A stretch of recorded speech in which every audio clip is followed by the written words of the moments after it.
Stace and Barry in the morning. I just sang a bit of our own theme tune that you would have already just heard, but, by instruments and better. Uh, I am the Stacey half of Stace and Barry in the morning, and joining me over this incredible internet connection that could fail at any minute, it's the delightful Barry Nuge Cake. Toss a coin to your podcast, oh listener of plenty, oh listener of plenty, oh. Toss a coin to your podcast, oh listener of plenty. Good morning, all. The hilarious thing about that is the fact that I haven't watched The Witcher at all, but I know exactly what that is in reference to because nobody has shut the fuck up about it. See, and I'm not gonna add my voice to the plentiful voices that have already probably annoyed the shit out of you. So I'm just gonna leave it there. I'm gonna leave it there with my musical intro. I'm just gonna leave it there. No, I enjoyed it. Thanks, Stace. I worked on that all week. Given the fact I am of the opinion about The Witcher that I'm not going to get offended by it because it brought me a buff-ass Henry Cavill wielding a sword with long, beautiful white hair. So, I mean, it's fine. It's fine. I'm not going to watch it because I don't care, but I'll look wistfully at pictures of Henry Cavill as The Witcher and be like, coveting. So, you lusty wenchie. The thing is, because I'm not a sexy person, I'm an asexy person. When I say that I'm looking wistfully at pictures and coveting, what I'm envisioning isn't a raucous time in the sack. It's like, let's hold hands and walk down the beach and then cuddle under a blanket and watch a movie like the 90s TMNT. Or walking all of those things and then you watch back Ninja Turtles at the end of it.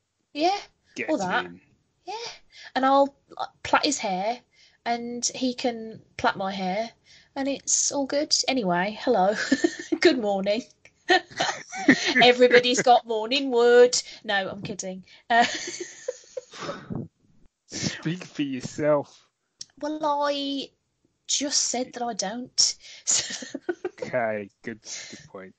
I have a romance boner. I don't know what the technical term for it is. Anyway, let's move on, shall we? How are you?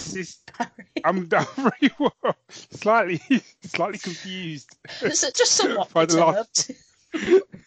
I'm just confused from the musical interlude onwards, and I'm including my musical interlude in that confusion. Yeah. But I'm doing well. You started it, really, so I know, it's all your fault, I guess. I apologise. Listeners, it's my fault. I will never sing again. Oh, unless no, you throw don't a coin at me. Or toss a coin at me, even. Boom. I was going to say, I would recommend not throwing coins at people because when my sister was a small child and I was a slightly smaller child, somebody literally threw a coin at my sister's face and cut open the bridge of her nose. So, yeah, I would suggest maybe not throwing coins, just do that secret handshake thing where you hide a coin in your hand and you do a handshake and you transfer the coin. That's cool, that is. I've done that. I haven't because I'm very uncoordinated and also I'm more of a hugger than a handshaker. Fair enough. It's hard to hug someone and I don't know, put a coin in their pocket without coming off like a weirdo. Anywho, shall we do a segment? Let's do a segment. I did a little dance.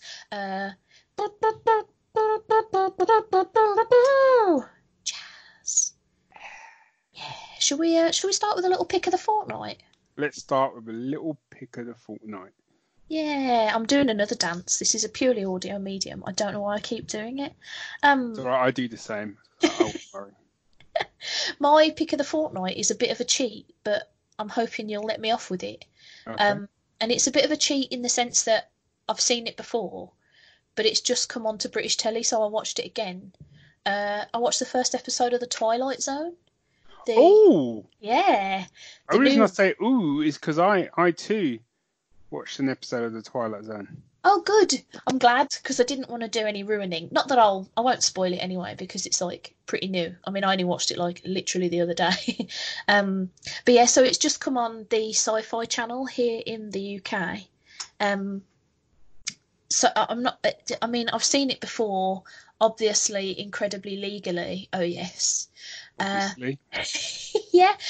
The first episode is quite pertinent to our situation actually because it's about a podcast, which I thought was Yes, pretty. it is. Yes. Yeah. So it features Adam Scott, who is a really great actor and an adorable man, um, getting on a plane, and he's listening to a podcast, and things get creepy. I feel like that's as far as I want to go into Spoiler Town. Um, but yeah, it's so I've seen the whole series. Oh, okay. um, and like as with any sort of anthology style show, there are some that I liked more than others. But I think the quality of the show, like overall, is really fucking good. I would, yeah, highly recommend anybody who hasn't watched it yet to like get on it. I'm sure there's got to be some version of like sci-fi watch again or whatever. iPlayer but for sci-fi.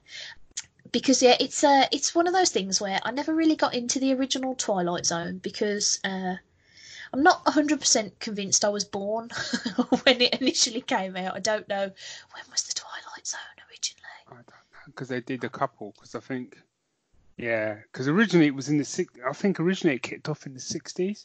Yeah, I definitely wasn't alive So then. yeah, I think it's safe to assume you weren't around when it was first aired. Yeah. And then because I never want to be one of those people that's like, oh, well, I can't watch that because it's so dated and blah, blah, blah.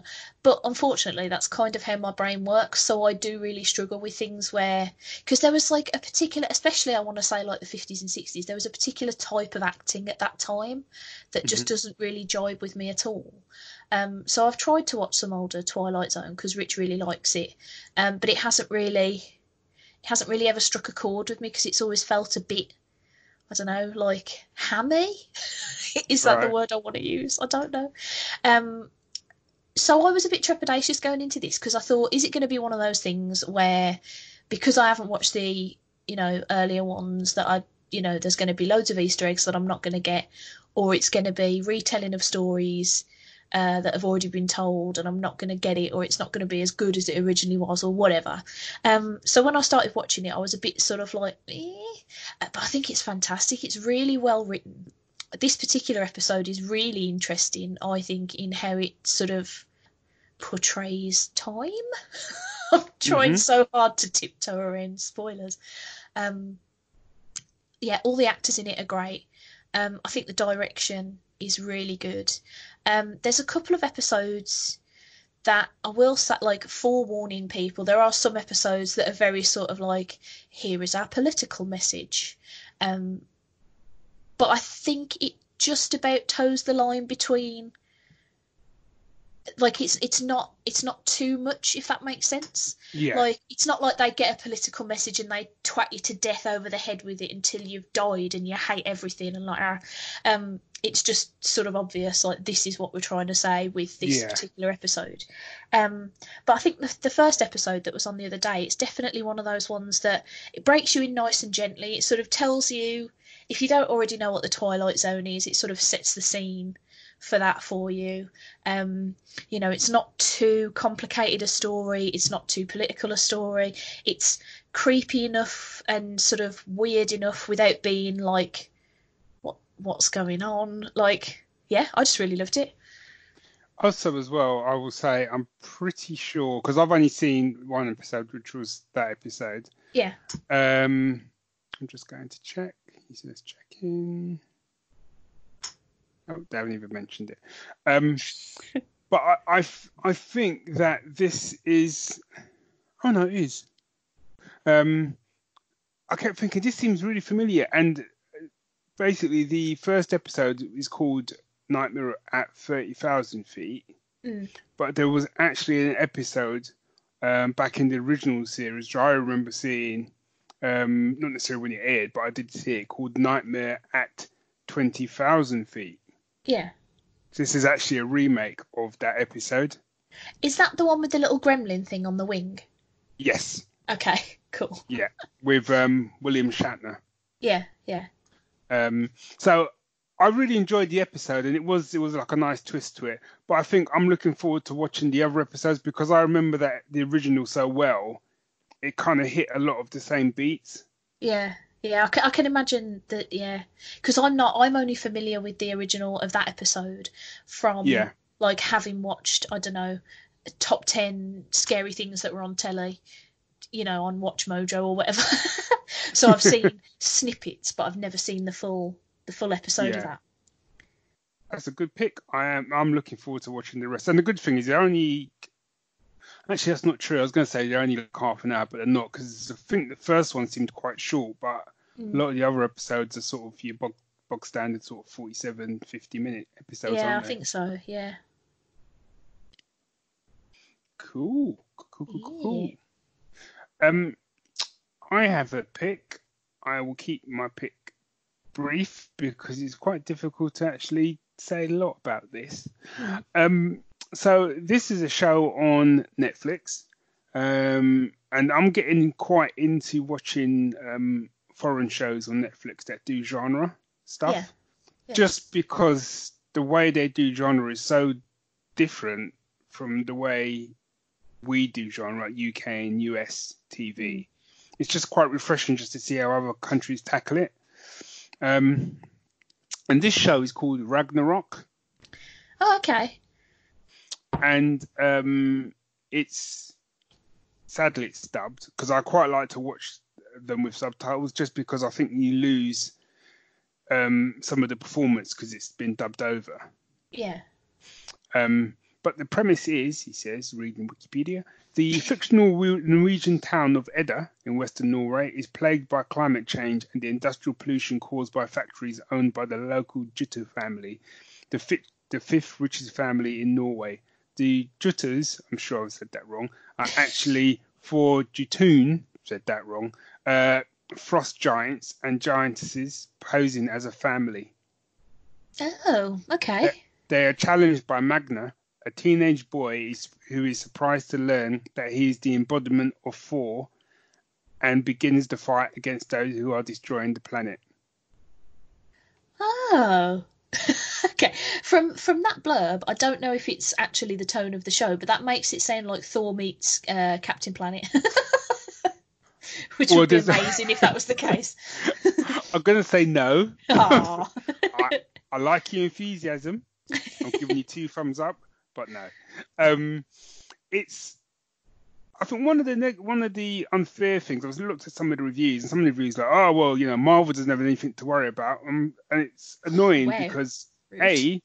for for Norse mythology, Thor has Mm. existed long before Marvel, and also it's not that type of a show. Yeah. You know, it's I really enjoyed it. And the reason I really enjoyed it because I got a kind of it's difficult to say, but I've got a kind of unbreakable vibe from it. Okay. In that, not necessarily in the tone of it, but just in the fact that they tried to keep everything really grounded. Mm. So not like where you look at the Marvel version of Thor, which is kind of like, what if all of that was real and Thor was real, and it's just kind of overblown over the top. And actually, in that one, they're kind of aliens. They don't really, and it's all science and stuff. Science is magic. Well, it's not. Just to sort of get around it. And I think at the time when they first did those films, I think they were a bit scared of going too far down that magic route. Yeah. This is long before the days of Doctor Strange. Mm. And what I quite like about this one, like I said, it's quite toned down. And I think we watched the first episode and I thought there was something a bit off with the main sort of character, the teenage boy. And then I was talking to Sue about it, and Sue reckons that he would be on the autistic spectrum, even though it's not necessarily said specifically in the show. Mm-hmm. There's just something in the way he kind of reacts to people and the way he is and stuff like that. So of course, for that alone, I really liked. I like the fact that the kind of Ben Kenobi almost type character of the show is a woman who works in their equivalent of a Tesco's. Good times. And spends most of her time smoking and delivering sort of sage wisdom to people when she's doing the checkout. Which is, if there's ever a show which is going to make you just go back to going to checkouts as opposed to the automated checkouts, it's this one. And yeah, there's not a lot of action in it. There's not a lot of special effects in it. As I said, it's quite grounded. But there was just something endearing about it that I quite liked. I quite like the fact that he was testing out his powers and stuff, and he doesn't really have any friends. So he's just recording it on he's like keeping like a diary on his iPhone. Ah. So he's like, oh, I threw a hammer. I ran however many seconds. That's 5 seconds faster than the world record. Cool. Do you know, he's just doing it he's just doing it all on his phone. So I've probably done an absolutely crap job at selling it, but I really enjoyed it. And also, it's only 6 episodes, which is a big plus for me these days. Yeah, same. Anything with like 10 or less, I'm like, oh, I'll give that a go. Yeah.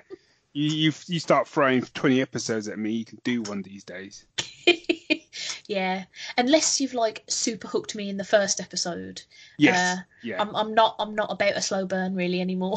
No, not at all. Ain't nobody got time for that. No, if anyone starts a conversation with me, it's like, no, it gets, when you get to season 3, that's when it really gets going. I'm like, let me just stop you there. Why don't I just start at series 3 and I'll Wikipedia series 1 and 2? Yeah, exactly. Well, you won't understand it. Well, then I don't care. Yeah. Basically. No, that sounds cool. Like, I was going to say, maybe I'll give it a whirl, but given the size of my massive list of things I've got to watch, like, I think I'm nearly 2 series behind in Runaways now, and still a series behind in Legion. Still haven't watched Doom Patrol, or... Oh, God, no, neither have I. I think I still haven't watched fucking Jessica Jones, which is an absolute shocker, because I loved season 1 of that. Why haven't I watched it? Anyway, that's a whole other other podcast. Hey, should we roll on to another segmento? Let's do another segmento.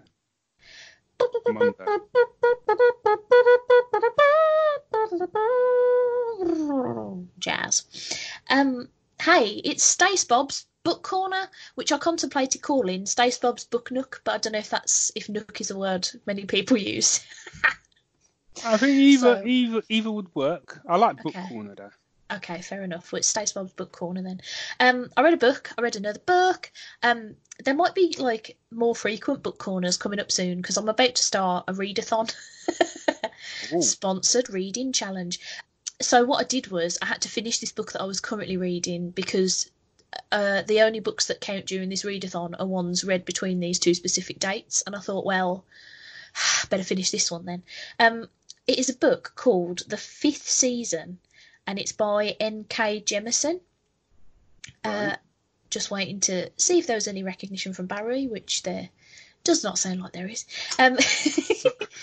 I know I'm a writer, but that doesn't necessarily mean I know every writer there is Barry, out there. have you read everything in the world that exists?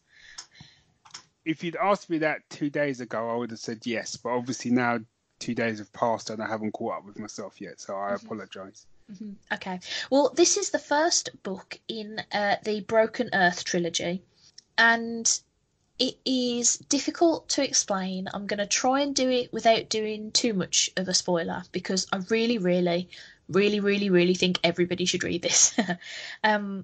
It is phenomenal. So it's sort of like a fantasy sci-fi set in a world not unlike our Earth, but different enough that it's interesting. Not to say stories set on our Earth aren't interesting, but anyway. It is about basically this particular Earth or planet or whatever you want to call it quite frequently experiences like cataclysmic global events, whether that's like volcanoes or mad storms or like huge earthquakes or what have you.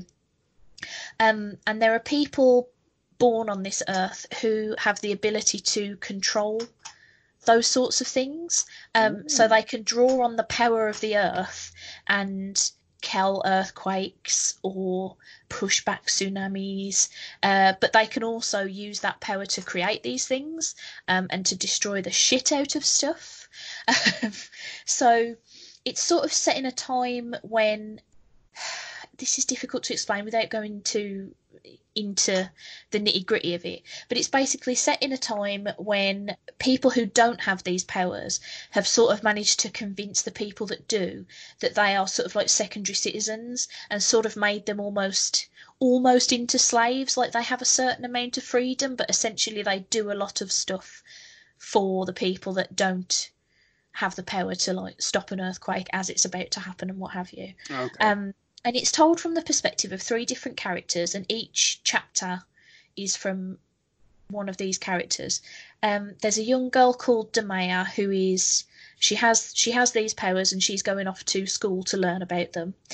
There's a lady called Cyanite who is sort of halfway-ish up the rankings of people who can control these powers, and she's tasked with.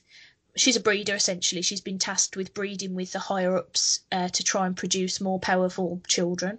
And then there's another lady called Essen who is trying to find her husband because he didn't know she had these powers. And then when he found out, because one of their children accidentally caused a small quake, he actually killed one of their children and ran off with the other one. So she's trying to find him, and that's what her story is. Oh, wow. Yeah, so there's some like real heavy themes in the book. Like, obviously there's the child death, which is a difficult one, and there's also like obviously the lady who's a breeder isn't particularly keen on having to, you know, go to Bone Town with random dudes she doesn't love to pop out kids. But it's so well written, and when it got to the end of the book, like, it was one of those stories where I was like, oh God, I need to get the second book, like, now. It's so intriguingly written.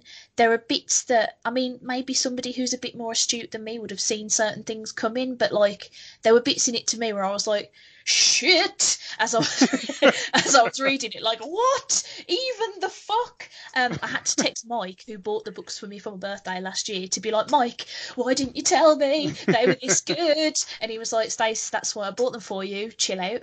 Just calm down. Yeah, I got very overexcitable. It is cracking. It's just, and what I really loved about it is the world building, because it's like this sort of story where the whole setup of society in this particular planet is so different from what we have.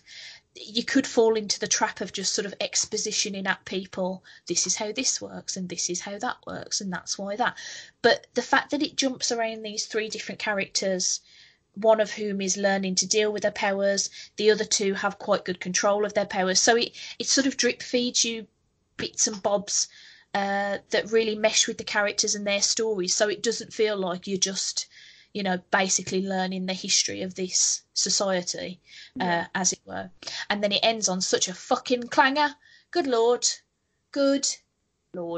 Yeah, so I am itching for my readathon to start on Thursday so I can get the next book and start ploughing through it, because I'm like, yes, it's good, you should read it. Okay. Yeah. What's the name of the book again? It's called Fifth Season, and it's by N.K. Jemisin. Okay. There you go. I like 2 the sound thumbs of up. it. Yeah, I think it's one of those things. It's like they're quite hefty as well. I think it was like nearly 500 pages, but I don't think there was never a point in the books where I was bored. Like, you know, not to diss Tolkien, but I had a real hard time reading the Lord of the Rings trilogy, because sometimes he would spend like a full page just describing a tree, and I'm like, I don't care about this tree. Fucking move along. Where are the rates? Where's the interesting stuff? Whereas this, it didn't feel like anything was like wasted or faff or extra or flab, if that makes sense. Yeah. Yeah, so I would wholeheartedly recommend it. I think it's wonderful. Okay. I will put that on my list. At the moment, I'm on a reread or re-listen or just listen, because I never listened to them as audio dramas. All the David Gemmell books in order, which I've never done before. I've kind of read them out of order, so I'm listening to them, as order. And the narrator is he's so good. He's one of those sort of, you could almost imagine him sitting by a campfire, like hooded, and you just happen to be walking past, and he's like, "Take a seat, traveller." And he just tells you, he brings out a lute and starts playing and like telling you stories and stuff like that until you fall asleep. He's so good. So good. So I'm pretty much out of the reading game until I've read all those books. So long as that guy's narrating them, I'm all over it. But yeah, that's on the list though. I quite like the sound of that. Yeah, it's very good. I'll let you know how the rest of the trilogy goes. Please do. Yay! Stace Bob's Book Corner. Boom. Have we got time for your moments of geek? We have got time for my moments of geek. Excellente. I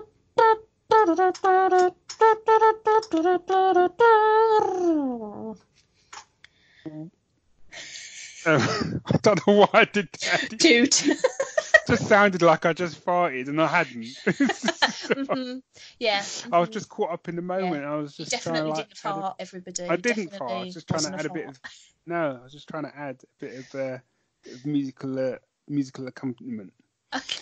So this moment is from Captain America: Winter Soldier, which is quite possibly. It's certainly my favourite film, I think, of the solo films. Just because I really like that film. I really like the Captain America films more than I should, actually. On paper, because the first film was pretty much pulp adventure, and then the second film was still kind of pulp adventure, but with a heavy dose of like espionage, and then you had Civil War, which I still really enjoyed. But the moment that I wanted to pick, there is no action.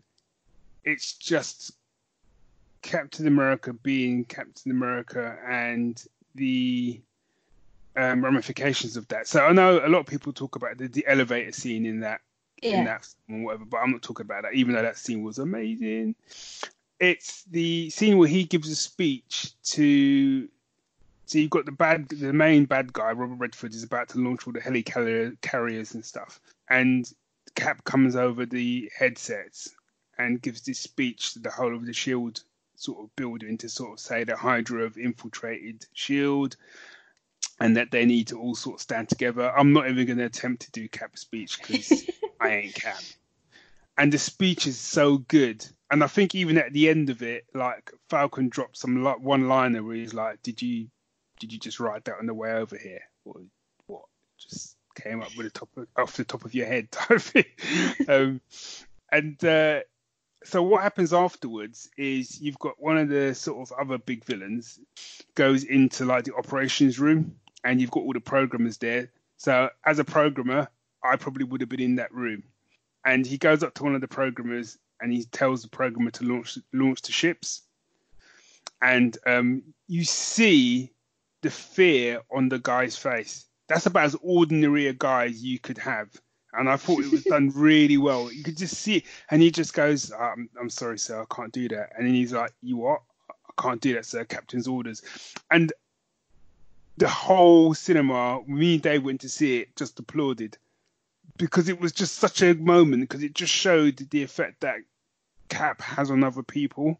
Yeah. And I think the thing is, for me, that's kind of true. That scene is kind of true heroism, because I know the way the Marvel things are structured, these are the heroes like Iron Man, Captain America, but to a certain extent, and yes, they're still like mortal, but it's easier to be a hero when you have certain skills and certain abilities, to put yourself out in front.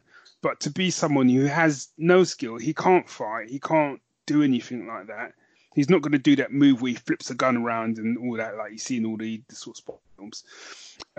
He's just an ordinary guy doing a job who's basically just saying, "I'm not going to do that because I believe that's wrong." Yeah. And I think that is the core of that film. And that was a scene that I really, really liked. Also, my other takeaway from that film was, I'm so glad it was that guy and not me, because if it was me, I'd be like, "Launching ships now, sir." Yep. I'm going to move that gun away. Mate, I'm already on it. They're already gone. Launched. Yeah. Consider it launched. Yeah, consider it launched. Sorry, Cap, but, I like having a forehead. Yeah, no, I'd be the same. I'd be an absolute jelly mess. He'd be like, "Mate, don't even draw your gun. They're gone. The ships are gone." They are on the way. It's for Hail Hydra, I guess. Yeah, I was going to say, flipping fucking Captain America. Hail Hydra. America, that's my ass. Yeah. No, Captain America is one of those ones that I've got a funny relationship with in the Marvel universe because like Cap was my entry into comics, really. Mm-hmm. And funnily enough, I loved Winter Soldier, did not like the first movie or Civil War very much at all, but I still love Chris Evans and that version of Cap, if that makes sense. No, that makes Um, perfect sense. yeah, so like I wasn't keen on the stories, and there were bits of plot and stuff that I wasn't like, But like Cap, for the most part, aside from a couple of real stupid decisions regarding Bucky, especially in Civil War, like you say, he's one of those people who can get you on side because he seems genuine. Yeah, Like you hear a speech from Iron Man and you feel like maybe he's got some ulterior motives, or like maybe he's speaking from a place of privilege because he's got fucking all the money in the world and a fucking suit of mega robot armor on, whereas Cap, like, yes, he does have the super serum and stuff, but he comes across very much as I actually care about the people, yeah, like all the people all the time. yeah. And that's what I love about him, and that I think Chris Evans was amazing in that role, like absolutely amazing. I can't imagine anyone else having done it, to be honest. And it's funny because when he was announced, I was like, is he good enough? Yeah. I think I was thinking of Human Torch and thinking, don't know. Yeah. But I was quite happy to eat my words in that scenario. I mean, yeah, it's last thing I say, yeah, I think he's done. I don't say this lightly. I think he's done with what he's done with that role is up there with what Christopher Reeve did with Superman. In that, I can't, even though we've had many other people come after Christopher Reeve, whenever I think of Superman, I instantly go to Christopher Reeve.